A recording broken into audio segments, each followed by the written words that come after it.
So this is Meek from Visions of Atlantis. I'm super excited to be in this period of time of the year in which we are like giving interviews and promoting the upcoming record. You know, these are the most exciting months for us.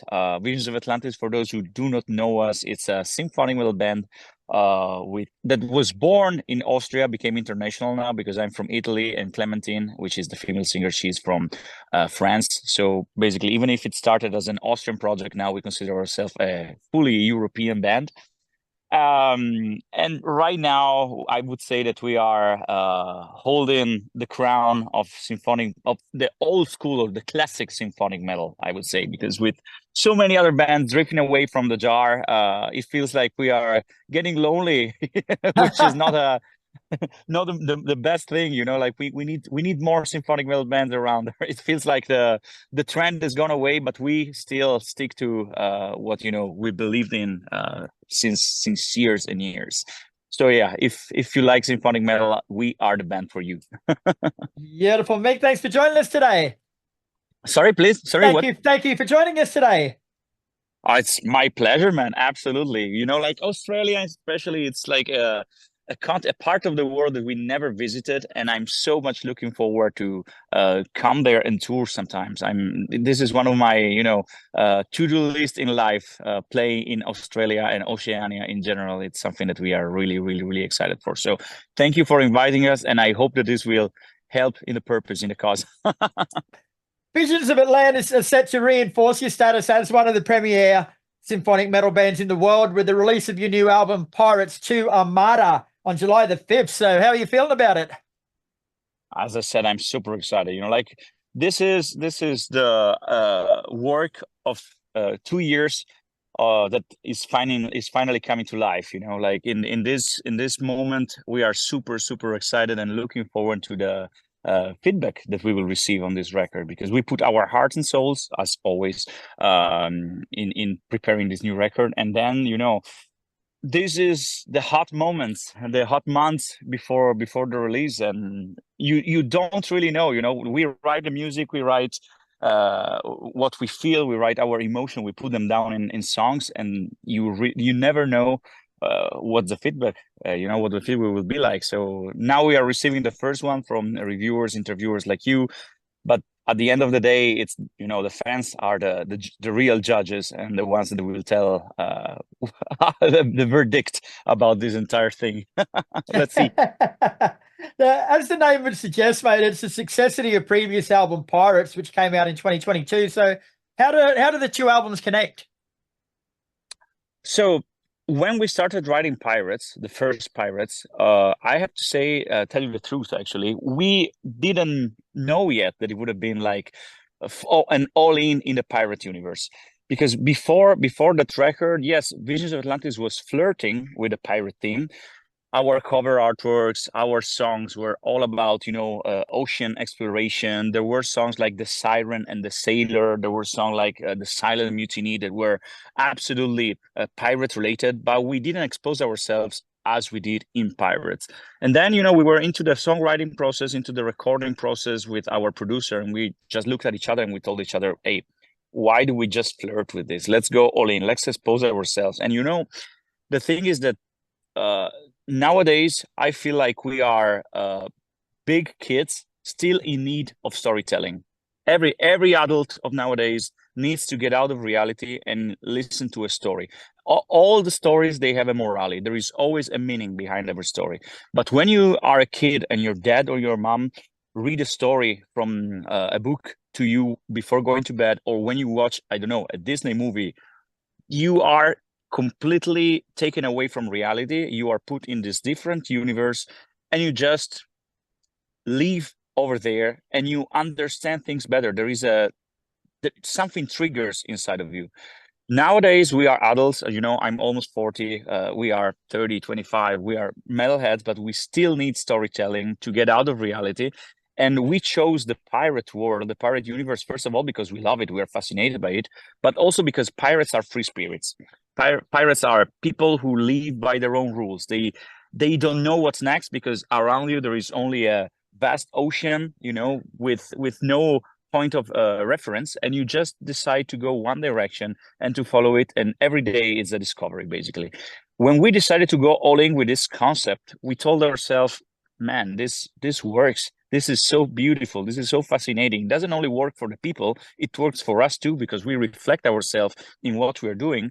And when we started writing the new record, we were like, why the hell should we change something? Like, there is absolutely no reason now that we found ourselves to change anything. And this is why we went on with this Pirate 2. But I believe that, I mean, I don't know if we will call it Pirate 3 or Pirate 4, but this theme is not going to change. It stays with us because it's so efficient on any level. Yeah. Now, written through the press release, it says that the album will take listeners on the band's heaviest symphonic adventure yet. Do you agree with that? Is it your heaviest adventure? Absolutely. Yeah, absolutely, absolutely. Like the sound, if we speak about the music and about the songs themselves, this is for sure the heaviest record that the Visions of Atlantis ever recorded. And it's not only about, like many bands states this because it's, because it's a catchy sentence, but at the very end of the day, in this record, there is a lot of riffing, there are breakdowns, there are really, really extreme moments for the symphonic metal jar. And before this record, we were always definitely more, how would you say, calm. I would use this word. Like symphonic metal is a difficult style as a songwriter and as a musician. Talking as a songwriter and as a musician, because you always have to balance melody and this big orchestra to be implanted in the songs. And sometimes it happens that the soundscapes of the orchestra, they just overwhelm the metal, the drums, the bass, the guitar, because to make people hear clearly what the orchestra is doing, it's hard to find a compromise without sacrificing the guitars. I believe that in this record, the balance leans a bit towards the guitars and the bass and the drums rather than the orchestra, which doesn't mean that it's not a symphonic metal record, because there are big orchestra all over the place. But we decided to put under the spotlight everything that is metal, so that we can be a real symphonic metal band with a cap M on the M, like because we love it, we just love it. We are metalheads. This is where my favorite bands are Iron Maiden, Judas Priest, like I'm a metalhead, and not feeling the metal vibe in some songs in the past didn't always feel right, I would say. Well, I can actually back that statement up, mate, because I've had to listen to the album, and it is heavy as fucking parts. Like you managed to nail it, but when you think of symphonic music, you don't really think of the heaviness. So is it difficult to give that heavy layer to symphonic metal? Like, it sort of sounds like they'd be warring against each other.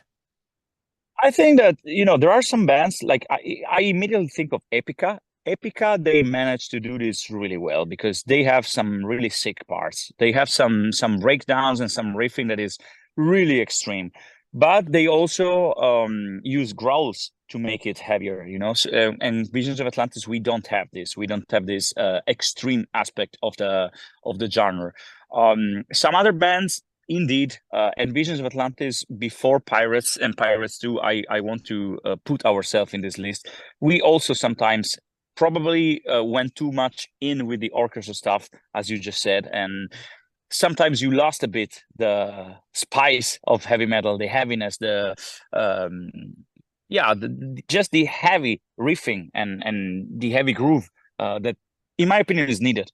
It's really needed, especially live. Especially live, you feel it, because this is also something, when you bring these songs live, they shouldn't sound different. They should sound as you perceive them on stage and in studio in the same way. And sometimes when there is so much orchestra and you don't have a real orchestra on stage, because of course you cannot take it with you, it just sounds different. And yeah, I personally struggled a bit with this aspect, and this is one of the critiques that often happened. But right now it's gone. I think we're there. I think we're 100% there. Awesome. Now, this is going to be your third studio album with Visions of Atlantis since joining in 2018. So how are you growing into your role? Is it getting more natural for you playing with these guys? Yeah, absolutely. Absolutely. Right now, I feel free to say that we are a family.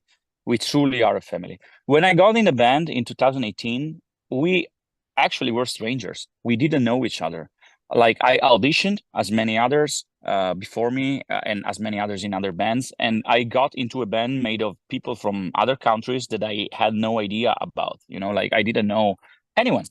The reason why I got called, why I got the gig, is because Siegfried, the previous singer of the band, was of course leaving, and he knew that I was going to tour with Visions of Atlantis as opening act with my other project. And when I accepted the job because they liked my audition, we were strangers. Yeah. Then year after year, and this is the first time ever in the history of Visions of Atlantis, year after year, we got more and more together, and now the lineup is unchanged since 2018, and there is no way it's going to change because we bonded so well together. We truly are family. Just think that we even go on holiday together sometimes. That's awesome.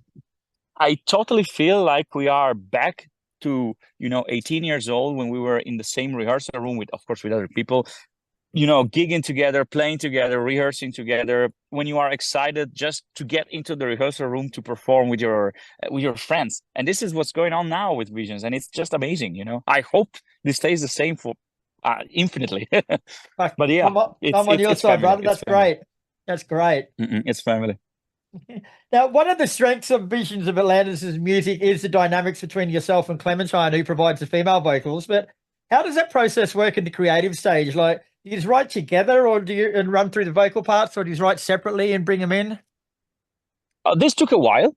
I believe this took a while to achieve, but yes, right now, basically, when I am the main songwriter of Visions of Atlantis right now. Like I would say, the 90% of the last record has been written by me, and then there are some help in the melodies and in the structure that has been given by Clemmy herself. What happens is that when I write a song, the first thing I think of is Clemmy's voice.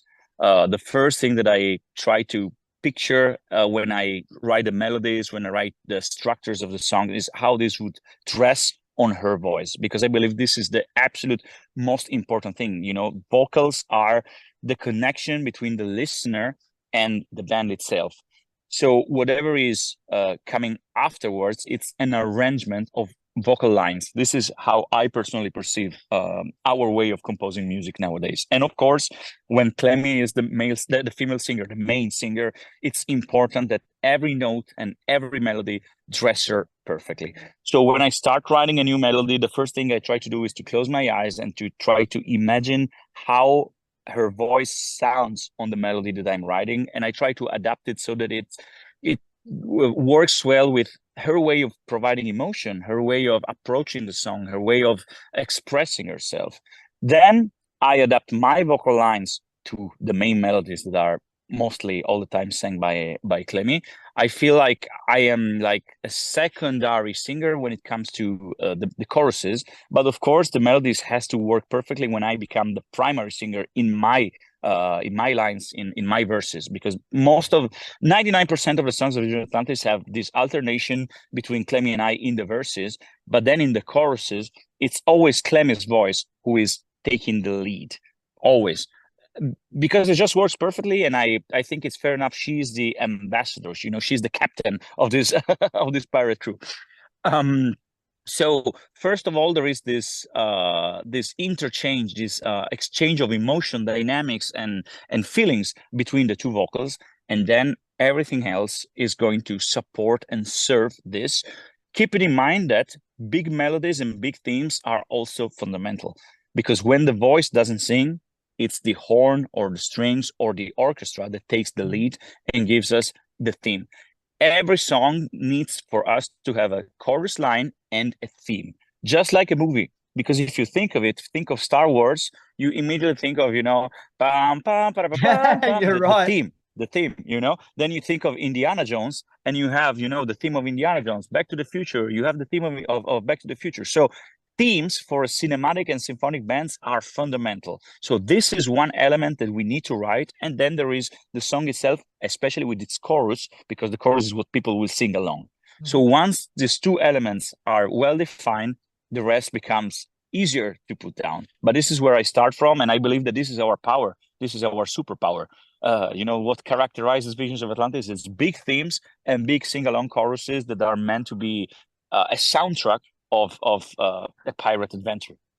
Fantastic, Meek. Well, thanks very much for joining us tonight, mate. It's been an absolute pleasure speaking with you, bro. The new album, Pirates 2 Armada, is out July the 5th, and it's an absolute cracker of an album, mate. You've done well, and we'll see how we go about getting you out this side of the world very shortly. I mean, again, I would dream to come over, New Zealand and Australia. This would be like my life goal realized. So hopefully we will make it.